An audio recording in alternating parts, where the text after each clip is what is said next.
Ce que vous allez entendre ici est le premier épisode des Échos de Saldia. Qu'est-ce que les Échos de Saldia ? C'est du jeu de rôle réalisé à distance et de manière à immerger le plus possible le spectateur, la personne qui écoute le jeu de rôle dans l'univers. Pour cela, les joueurs vont être amenés à prendre la parole plus souvent que dans un JDR classique, de prendre plus d'initiatives et d'avoir des dialogues plus construits, tout en ayant un lore, un background, une histoire plus développée, afin que les personnages puissent en parler entre eux. De plus, le scénario est construit de telle façon que les joueurs vont devoir prendre la parole avec différentes voix.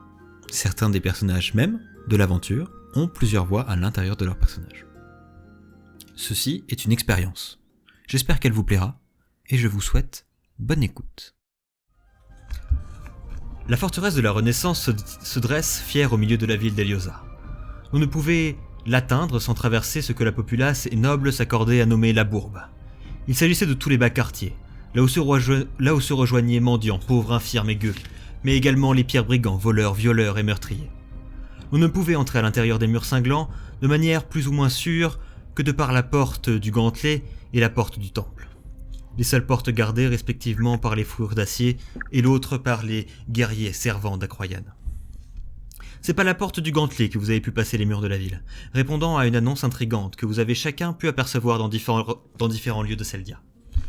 Le genre d'annonce auquel tout le monde ne répond pas, tant elle peut paraître dangereuse, malhabile ou grotesque. Mais apparemment vous y êtes tenté. Voici ce que disait cette annonce. Recherche personne de courage, pour retrouver un héritage. De grandes instances ont récupéré un tribut qui nous est dû. Grâce à l'habitude de notre savoir-faire, le récupérer aux mains infâmes du pouvoir il vous faudra. Vous pourrez devenir ce qui vous voulez pour ce faire, même le pire de ces abominables rats. Signé, les sculpteurs. Les sculpteurs, c'est quelque chose qui a pu intriguer certains d'entre vous, qui avaient lu quelques passages dans de vieux livres qui les concernaient. D'autres, c'est simplement l'idée de pouvoir peut-être, comme il était peut-être sous-entendu dans l'annonce, pénétrer dans la forteresse de la Renaissance. Une forteresse que l'on dit impénétrable. Il y a de cela une dizaine d'éclipses, les gangs de la Bourbe avaient tenté de la pénétrer eux-mêmes, donnant alors lieu à un événement qu'on appelle aujourd'hui le massacre des 5 gangs. Vous vous êtes alors introduit dans la ville par la porte du gantelet. Vous avez cheminé à travers quelques rues, une petite carte était jointe à l'annonce. Vous vous retrouvez, tous les trois, devant la porte qui vous avait été indiquée. Pour l'instant, ils vous font patienter. L'une des trois personnes est en l'occurrence quelqu'un dans une très large armure noire, peut-être un homme, elfe, je ne saurais pas dire. La taille pourrait être l'un ou l'autre. Faut-il que l'armure est parsemée de vieilles estafilades, mais rayonne encore bien. Vous ne saurez pas trop, du moins pas avec des connaissances communes, définir son origine ni son âge. La personne à l'armure noire dispose également d'une très large épée qu'elle a d'enfourcher dans son dos. À sa droite se tient un jeune homme aux cheveux bruns élancés et regardant fixement la porte. On peut voir à sa hanche une sorte de petite épée dans un fourreau brodé. À ses mains se tiennent des gants lourds, des gants utilisés par des forgerons. Peut-être en est-il un. Non loin derrière se trouve une jeune femme. Non, pas si jeune que ça, mais qui ne fait pas trop âgée non plus. De taille relativement moyenne et aux cheveux tellement bleu pâle qu'ils en semblent presque blancs. Elle porte des vêtements simples, pas de chapeau, pas de cape. On peut néanmoins voir à sa ceinture une fine baguette finement ornée. Elle porte également une besace dans son côté gauche, qui semble relativement remplie, pas trop peu. Elle regarde fixement la porte, les bras croisés, et a tendance à taper du pied par terre. Cela fait maintenant 10 bonnes minutes que vous êtes devant cette porte, tous les trois. Vous vous posez des questions, potentiellement les uns sur les autres, et vous commencez à trouver le temps long. Bon. J'imagine que nous sommes ici tous pour la même raison. Chevalier à l'armure noire, dis-moi qui es-tu ? Bonjour, je m'appelle Mérine. Hein ? Je m'appelle Mérine. Et toi ? Léas Altrienne. Excusez ma surprise, mais un tel chevalier, une telle armure, je m'attendais à une voix rauque, une voix des montagnes. Bah, chez les elfes, on n'a pas tous des voix rauques, hein, rarement. Hein. Ah, un elfe, je comprends. Une elfe. Une elfe. Excusez-moi. Ça ne coûte pas de soucis, j'espère. Je suis donc accompagné de 2 demoiselles. Ça ne me pose en aucun souci. Encore plus, j'en suis fort ravi. Vous voyez, je suis né forgeron, formé chevalier, pour servir ces dames. Enchantée, je me nomme Liara et Andrev, et je viens de l'académie de Thunderrack. L'académie de... Thunderrack, Oh, c'est pas donné à tout le monde, ça, ce qui me semble. en effet. Excusez ma maladresse, mais je ne connais point l'établissement. C'est une académie qui compte de nombreux apprentis mages. Je vois. Disciple de la magie. Ah. Ça alors. Est-ce que vous y connaisseriez en magie de l'âme par hasard? Magie de l'âme, il me semble avoir étudié un petit peu cela. Ce n'est pas mon domaine de prédilection. Oh, quel dommage. Alors que vous discutez, vous entendez des pas qui semblent provenir d'un couloir qui se situerait sûrement derrière la porte. Ceux-ci se rapprochent. Après un moment, l'on vient ouvrir la porte. Vous voyez une ombre, une personne sous un drap. Elle semble dissimuler son visage et ne veut sûrement pas qu'on la voie. Elle vous fait entrer sans vous dire un mot. Rue d'accueil, si je puis me permettre, c'est un rue d'accueil. Oh, j'en ai connu des pires. Vous entrez alors, du coup, dans le couloir qui se situait derrière la porte. Vous comprenez très vite qu'il s'enfonce loin sous la ville. La ville est grande, gigantesque. Vous y connaissiez potentiellement un réseau d'égouts, surtout pour toi, Léas, qui est originaire de la ville, mais pas d'un tel couloir ou de telles catacombes. Vous vous enfoncez cependant sous la surface. Le couloir semble long, très long, voire interminable. Excusez-moi, qui a construit cette telle galerie? Qui a construit de telles galeries sous Eliosa? Je ne connaissais point, mais qui aurait même pu construire de telles galeries? La petite forme sombre se retourne alors vers toi, t'accorde un vif regard, mais à part un léger grommellement, elle ne te répondra pas. Très bien, plus de questions. C'est quand même beaucoup d'espace et de ressources gâchées. Vous arrivez, du coup, à la fin de ce couloir. L'ombre va à nouveau ouvrir une porte pour, cette fois, laisser place à une pièce très sombre, elle éclairée de brasero. Vous avez l'impression qu'il fait nuit. Une autre ombre, elle moins avachie, mais dissimulant aussi son visage, vous accueille. Bonjour, je vais faire les présentations. Je me nomme Ardol, et je suis celui qui ait bossé l'annonce que vous avez récupérée. Léas Altrienne, forgeron et chevalier, pour vous servir. Mérine Feralgo, elfe de son état, enfin, plus ou moins. Liara et Andrev, une simple mage humaine. Bien. Vous êtes tous extravagants à votre façon, et vous nous serez sûrement utiles. Savez-vous exactement pourquoi vous êtes ici? Ah, pour l'aventure, quoi d'autre? Et peut-être un jour, je sais pas, inscrire nos noms en lettres de feu dans le panthéon des vastes âmes qui ont mis le pied sur ce monde, enfin quelque chose dans ce style-là. Pour retrouver un héritage avec courage, je présume? Pour le savoir. Bien. Des motivations plus ou moins honorables.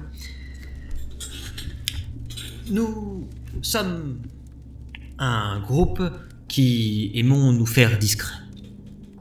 Cependant, il y a peu, la forteresse de la Renaissance, ou en tout cas ceux qui la dirigent, ont mis la main sur quelque chose qui nous appartient. Un trésor, si vous voulez. Des possessions qui nous sont chères, et qui n'avaient pas réapparu depuis cela des lustres et des lustres. Nous n'avions pas d'occasion ou de motif qui nous ferait ressortir à la surface. Mais en ces heures, nous avons besoin de personnes pour aller récupérer ce présent. La forteresse de la Renaissance est, à ce qu'on dit, une des forteresses les moins cambriolables. Tout le monde sait ce qu'il s'est passé il y a quelques dizaines d'éclipses et comment les gangs de la bourbe se sont tous fait massacrer par les fourrures d'acier et les servants d'Acroyan. Je ne sais pas si, Madame Elfe, vous savez ce qui s'est passé, mais tous les gangs de la bourbe se sont alliés pour pouvoir prendre d'assaut la forteresse. Et malheureusement, ils ont été vus et découverts par le fils du roi lui-même, qui a alors alerté les gardes et s'en est suivi un véritable massacre. Vous conviendrez que ce travail n'est pas un travail simple, ni dénué de dangerosité. Est-ce que vous êtes sûr de vouloir y prendre part ? Si vous y prenez part, vous pourrez découvrir certains secrets de notre groupe qui, à mon avis, pourraient réjouir n'importe quel homme ou femme dans ce continent. Ah, les secrets, j'aime bien. Il en va de même pour moi. Pour mon art, la forge, je suis prêt à prendre tous les risques. Une Et question cependant. D'autres personnes, d'autres énergumènes ont déjà tenté cette aventure avant nous ? Pas à ma connaissance. La forteresse de la Renaissance avait toujours tenu cette réputation comme inviolable. Seuls les derniers gangs à s'y être tentés y ont laissé la vie. Cela répond-il à votre question ? En effet. Bien. Et vous savez éventuellement comment nous pouvons rentrer? Vous avez peut-être quelques idées à nous proposer? Pour cela, nous allons devoir d'abord voir si vous êtes digne de recevoir un enseignement qui pourra sûrement vous faire entrer dans la forteresse. Pour cela... Un test. J'aime ça. Oui, vous pouvez, monsieur. Pour cela, veuillez me suivre. Et faites attention à ne pas trop crier. Cet endroit est sacré pour moi. Donc, vous êtes amené, du coup, à un nouveau couloir. Vous déambulez encore dans des catacombes qui vous semblent infinies et infiniment complexes. Vous tournez à droite, à gauche, dans tous les sens, et vous savez que, sans un bon guide, même en faisant marche arrière, vous ne retrouverez sûrement pas la sortie. Pas de retour en arrière alors. Ce n'est pas mon genre de faire marche arrière de toute manière. Personne n'avait envie de fuir ici. Alors que vous déambulez dans ces couloirs, vous finissez par arriver devant une très grande porte. Cette porte est gigantesque. Beaucoup trop grande pour même être concevable sous une ville. Il faut d'ailleurs que 2 personnes viennent aider Ardol alors qu'il fait un geste de la main. 2 nouvelles ombres, elles aussi légèrement avachies, vont alors venir pour ouvrir la porte. Elles feraient un bruit grinçant, presque insupportable, tellement il est grave et sourd. Vous dévoile alors derrière cette grande porte une immense cathédrale. Une cathédrale gigantesque. Des piliers, des arches et même, au bout, la lumière du soleil. Vous n'y comprenez rien. Vous savez que vous êtes descendu sous terre et la lumière ne pourrait pas aller si profond. Et qui a pu construire une telle œuvre sous même la ville d'Eliosa?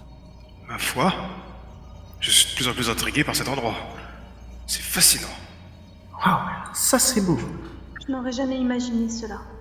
Alors, toujours dans un même habit noir, à votre droite, à votre gauche, alors que vous avancez dans cette cathédrale, il y a des chœurs qui chantent, chacun, comme s'ils étaient en train de prier pour quelque chose ou pour quelqu'un. J'écoute rapidement le psaume qu'ils sont en train de chanter. Tu écoutes alors ce psaume et Mayrin ne connaît pas cette langue. Maclaroa non plus. C'est une langue qui leur est bien étrangère. Tu as beau pourtant connaître, en tout cas des rudiments en beaucoup de langues que tu as pu étudier à Fayadlord, mais celle-ci n'en fait pas partie. Et pareil pour toi, Elira. C'est une langue qui t'est complètement inconnue. D'ailleurs, tu te demandes même si c'est une langue. Vous avancez alors petit à petit, et vous semblez vous diriger vers une sorte d'hôtel.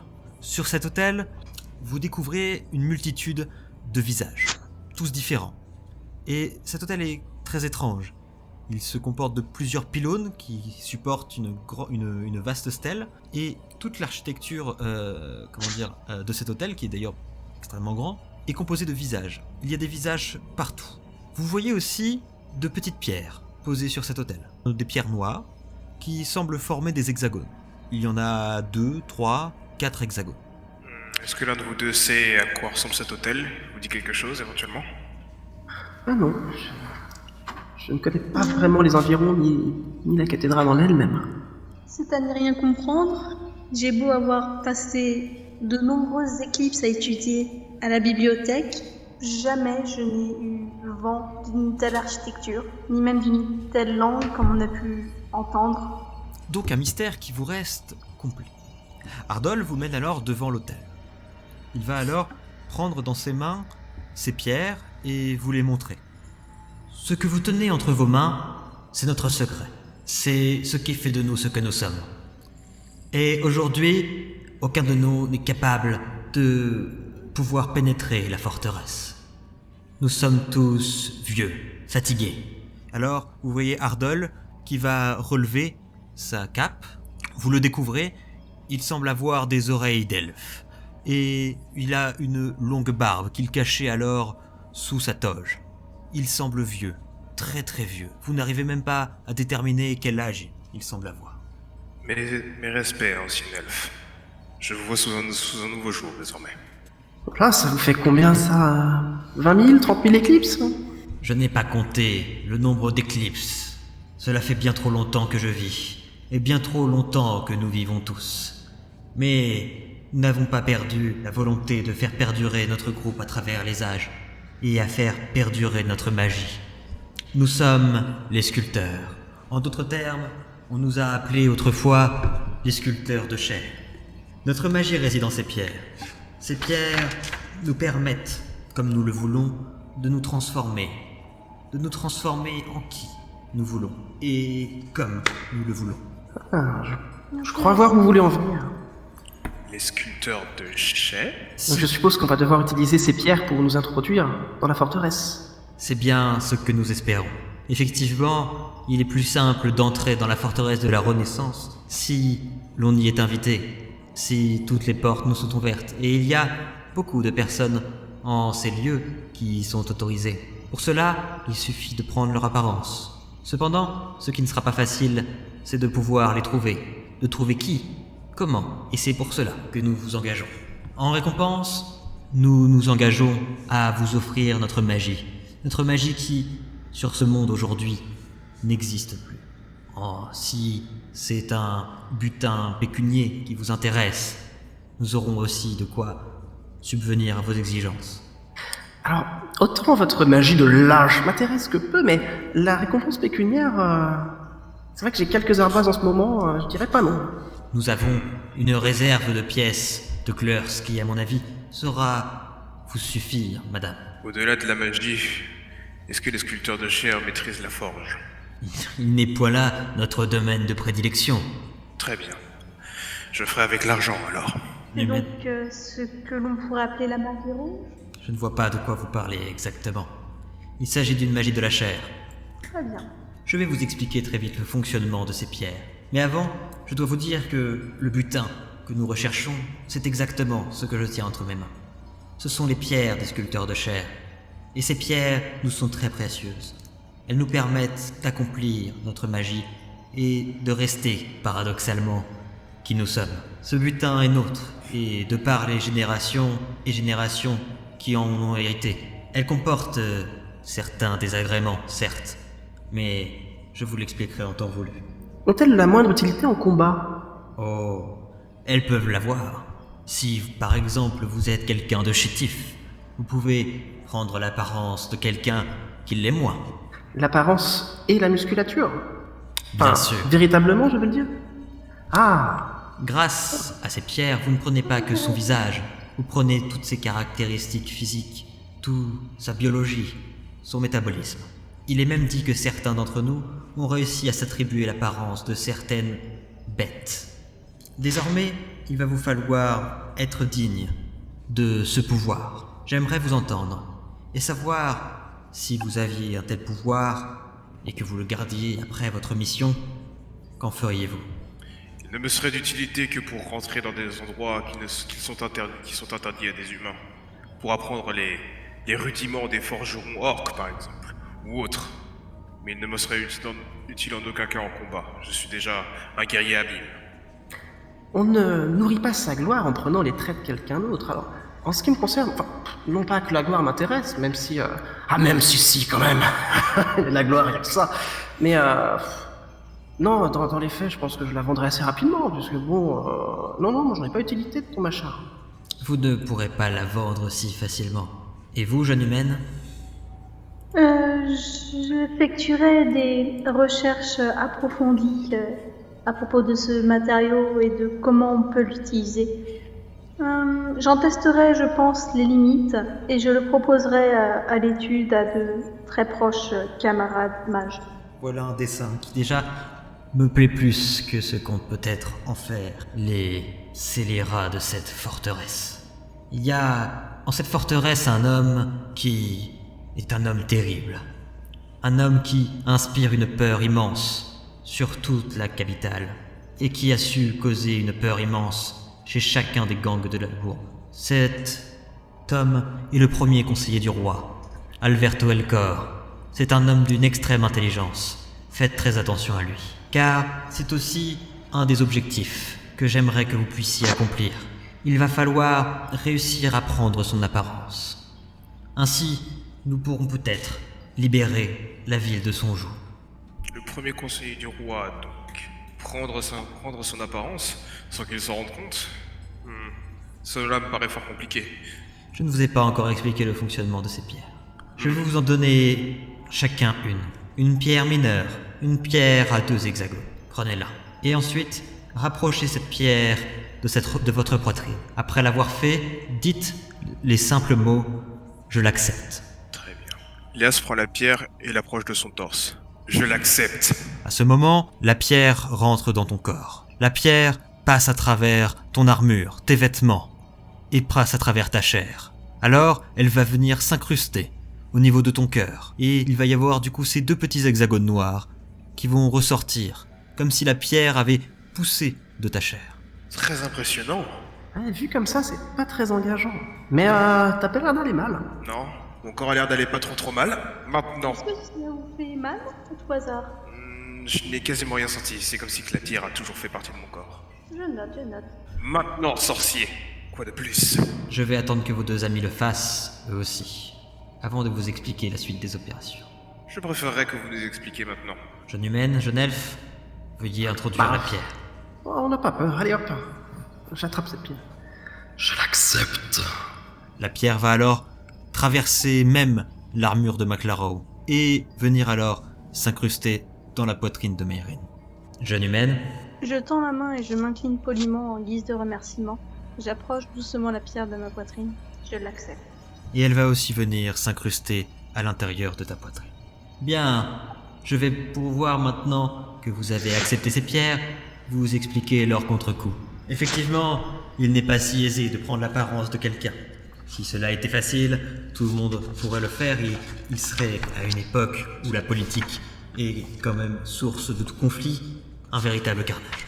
La solution pour pouvoir prendre l'apparence d'une de vos victimes est de l'analyser, de comprendre comment cette personne marche. Chaque personne a en soi un trait de personnalité principal, quelque chose qui fonde sa personnalité, quelque chose sur lequel elle s'est forgée. Et chacun de ces traits est nécessaire pour pouvoir prendre l'apparence de quelqu'un. Il y a 2 conditions: trouver ce trait de personnalité principal et que la personne soit encore en vie. Si la personne est morte, vous ne pouvez plus prendre son apparence. Il y a, dans les livres des sculpteurs de chair, une multitude de traits que je pourrais vous citer. Mais je le ferai au moment voulu. Au moment où vous pensez avoir découvert le trait de personnalité principal d'une personne, vous pouvez alors l'annoncer à la pierre. Vous devez connaître le nom et le prénom de la personne, donner son trait de personnalité principal, et alors le symbole correspondant à ce trait viendra se graver dans votre pierre que vous avez dans votre poitrine. Si cependant vous dites un nom et que le trait principal ne correspond pas à ce que la personne est vraiment, la pierre explosera et ainsi vous mourrez. Ah, c'est amusant, mais pas trop à la fin en fait. Il faut vraiment être sûr de son coup. Aucun regret d'avoir pris la pierre maintenant? Ah, mais non, on va s'en sortir. Y a pas de raison que ça se passe mal. Dans les livres des futures recherches. Bien Tous les sûr, vous pourriez ne jamais utiliser ce pouvoir, mais pour pénétrer la forteresse de la Renaissance, cela sera complexe. De plus, il faut faire attention. La forteresse de la Renaissance est remplie d'intrigants, de personnes dont la parole et dont les manigances, le mensonge est la principale caractéristique. Simplement, les habitants de la forteresse de la Renaissance ont par le passé éliminé, non sans le vouloir, beaucoup de mes compatriotes. Le fardeau que je vous offre aujourd'hui n'est effectivement pas simple, mais il pourrait s'avérer d'une énorme force si vous arrivez à le maîtriser. Et nous n'en avons plus le choix. Alors, on a toujours le choix, petit Zéla. La force est l'arme des vrais forts. D'accord. Bien. Ah, mais la magie, c'est bien aussi. Non, mais je retiens. Avez-vous d'autres questions concernant notre magie? Alors, j'ai une question, mais déjà. Dites-moi, c'est des pierres qu'ils ont volées et que vous voulez récupérer? Exactement. Mais des pierres plus précieuses. Des pierres à 5, 6 hexagones. Et qu'est-ce qu'elles ont de plus que les nôtres? Avec une pierre à 2 hexagones, vous pouvez prendre l'identité de 2 personnes. Une pierre à 5, à 6 hexagones vous permettra de prendre l'identité de 5, 6 personnes. Ces pierres sont très précieuses à nos yeux et très très rares. Elles ont été forgées il y a des milliers et des milliers d'éclipses. Et nous aimerions énormément les récupérer pour qu'elles reviennent entre les mains de leurs anciens possesseurs. Et il y en a encore avec plus d'hexagones? Les pierres à 7 hexagones sont les plus grandes pierres qui ont pu être forgées par les sculpteurs de chair. Et il n'y en a pas d'autres qui n'auraient pas été forgées par les sculpteurs? Pas à ma connaissance. Avez-vous d'autres questions avant que je vous laisse à votre quête? Car je n'ai point d'autres choses à vous léguer pour l'instant. Ah, juste une petite question par curiosité. Est-ce qu'on est les premiers? Je laisserai cette question en suspens. Non pas que je vous puisse vous inquiéter, mais je ne voudrais pas vous donner, par malheur, le nombre de personnes qui s'y sont déjà tentées. Pas très rassurant. Sachez que le jeu vaudra la chandelle. Un pouvoir tel que celui-ci est déjà extraordinaire. De plus, les richesses que je vous promets en rencontre sont, à mon avis, plus que raisonnables. Je l'espère, mage. Je l'espère. Avez-vous la moindre idée d'où on peut trouver votre fameux ministre? Oh, je ne pense pas que atteindre Albert Belcor soit une chose très aisée. Il faudra sûrement, commencer par de plus bas échelons à travers la forteresse de la Renaissance afin de pouvoir grimper à l'intérieur et atteindre les plus hautes sphères de la noblesse. Seules elles savent où sont cachées les pierres et seules elles peuvent avoir le moindre contact avec Alberto Elcor. Auriez-vous une liste de cibles d'intérêt dans ce cas? Malheureusement, cela fait des années que nous ne sommes pas remontés à la surface. C'est bien pour cela que nous vous avons engagé. Nous vous engageons pour trouver des personnes qui vous permettront d'accéder à la forteresse et par la même occasion accéder à la forteresse. Est-ce que vous êtes pressé ou nous avons tout notre temps afin d'accomplir cette quête? Nous vieillissons déjà depuis tant d'éclipses. Des éclipsides en plus ou des éclipsides en moins, ce n'est pas ce qui nous importe. Ah oui, vous n'êtes pas 2 jours près. Sachez simplement que si vous veniez à mourir de vieillesse, eh bien, essayez de revenir parmi nous, histoire que nous puissions récupérer votre pierre. Nous essayerons d'aller la chercher. Oh, maintenant que j'y pense, il y a peut-être une information supplémentaire que vous aimeriez avoir sur les pierres. Car, à partir du moment où vous avez enregistré, si vous voulez, une personnalité dans un des hexagones, et tant que la personne est en vie, vous ne pourrez point l'enlever. J'ai cru pouvoir déduire cela selon vos dires tout à l'heure, mais je vous remercie de l'avoir précisé. Et il y a aussi une autre information qui vous sera peut-être utile. J'espère qu'elle ne vous démotivera pas. Mais si, par exemple, si vous prenez l'apparence de quelqu'un et que cette personne meurt pendant que vous prenez son apparence, votre pierre a de fortes chances aussi d'exploser et d'atteindre votre cœur. À ce point-là, je ne suis même plus déçu, mage. Je ne suis même plus déçu. Et c'est uniquement par le contrat qui nous lie que je vous respecte, ancien. Vous m'envoyez fort honoré. Sachez que cette magie a une puissance, à mon avis, que vous ne soupçonnez même pas.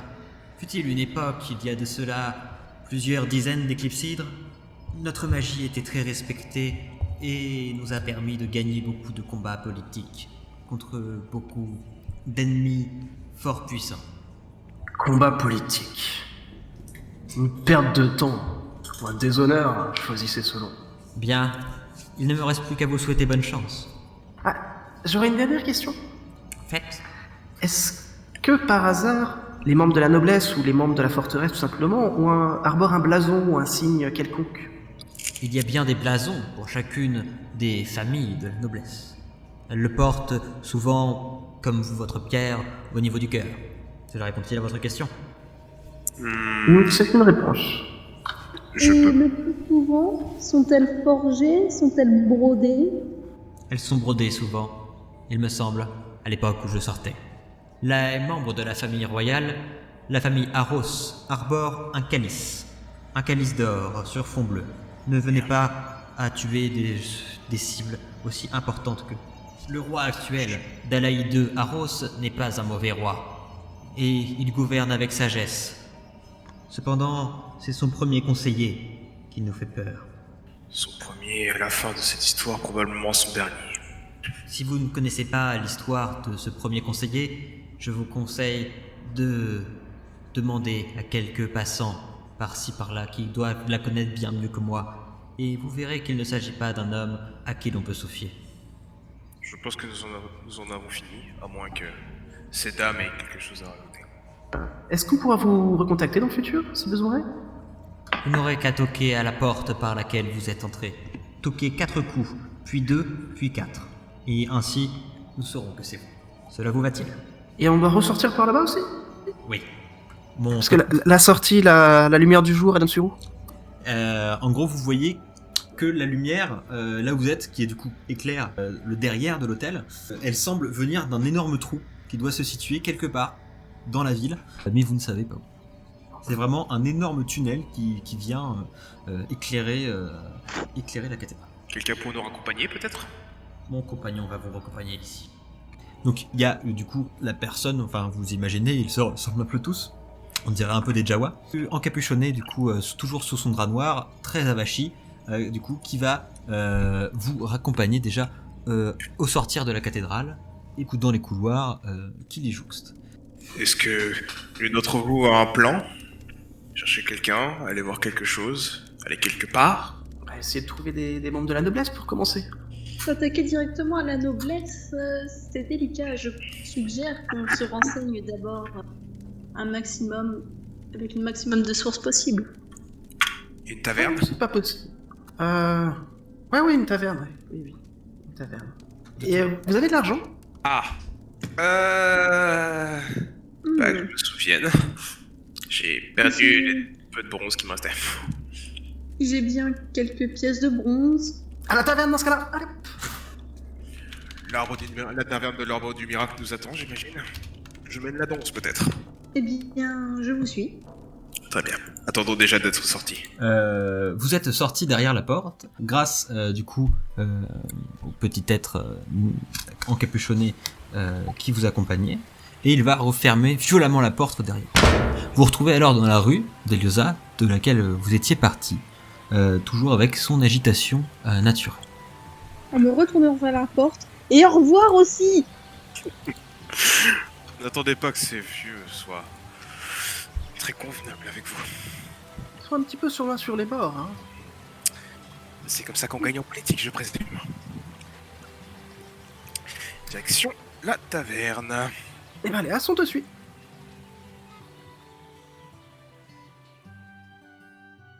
Merci d'avoir écouté ce premier épisode des Échos de Zeldia.